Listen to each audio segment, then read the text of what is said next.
বাইরে গেলে দেখি মা পর্দা করলো আর সুন্দরী যুবতী মেয়েটা পর্দা করলো না।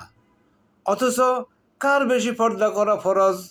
আল্লাহ কোরআনে বলছেন, কোনো বয়স্ক নারী যদি সেই বিবাহ বসার ইচ্ছা রাখে না, সেই গায়ের চাদরটা নামাইলে কোনো অসুবিধা নেই, সেখানেও সীমাবদ্ধতা রেখেছেন। কারণ মূল পর্দা হইল ঘরে, বা ভাতিজা, ভাগিনা, দেবর, বাসুর, চাচা, জেঠা, মামা, খালু, কেউ সাথে দেখা করার কোনো সুযোগ নাই। সেই পর্দা করলো, আল্লাহ রাব্বুল আলামিন তাকে 100% রহমত নেয়ামত হেফাজত দিল। সে যদি বোরকা পরলো, হাতের কবজি বের করে দিল, 20% রহমত হেফাজত শেষ করে দিল। আর যদি মুখটা গোল করে বের করে দিল, ওই 99% সেই তছনছ করে দিল রহমত হেফাজত।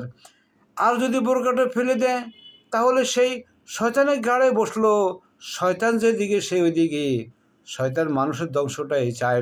আমরা কি দেখি এখন অভিজাত এরিয়াতে বিভিন্ন অফিসে মেয়েরা চাকরি করে, 10,000 20,000 টাকা, তার পোশাকে লাগে 30-40,000 টাকা, বাকিটা ইতিহাস। একসময় চাকরি থাকে না, একসময় কেউ বাসা ভাড়া দেয় না। এখন শুনি সে 50 টাকার বিনিময় হলেও ইজ্জত দিয়ে সে বাঁচতে চায়। তাহলে কি হলো? অথচ আল্লাহ রাব্বুল আলামিন বলেছেন, আমি নারীকে বানাইছি রানী করে। সে নিজেকে তছনছের মধ্যে দিয়ে বান্দি হয়ে আছে। কেমনে?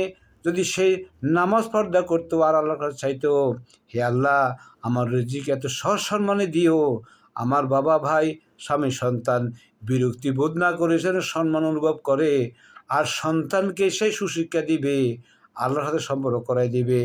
তাহলে আমাদের করণীয় কি? আমরা যদি সমাজে চিন্তা করে ভালো একটা খতিব রাখবো, যোগ্যতা সম্পন্ন, 2-4 লাখ টাকা বেতন দিব, কোনো অসুবিধা নাই। উনি আমি কোরআনটা অর্থ সব বুঝাবে, নামাজে কী বলি বুঝাই দিবে।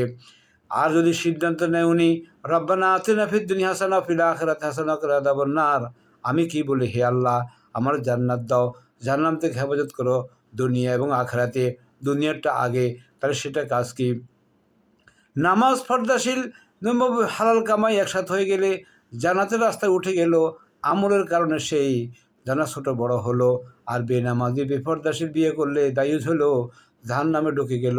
খতিব যদি সিদ্ধান্ত নেয় যে আমি মানুষকে জাহান্নাম থেকে বাঁচাইয়া জান্নাতে উঠে দেওয়ার দায়িত্ব, আমি নামাজি পর্দাশীল ছাড়া বিবাহ করাবো না, আমি দায়ুজ বানাবো না, যদি এই সিদ্ধান্ত তিনি কঠোরভাবে নেন, আর তাহলে সমাজের কোনো উপায় নাই। তাহলে এই আমল হয়ে গেলে তাহলে দুনিয়াতে জান্নাত হাওয়া বসবে, ভোগ বিলাসের কোনো কমতি হবে না, অভাব থাকবে না, হিংসা থাকবে না, শত্রুতামি থাকবে না, কোনো কিছু থাকবে না। এত সহজে আমল হয়ে যাবে বাস্তবায়িত। অতএব হে আল্লাহ, আমাদেরকে বুঝা আমল করা সহজ করে দিও। আমিন।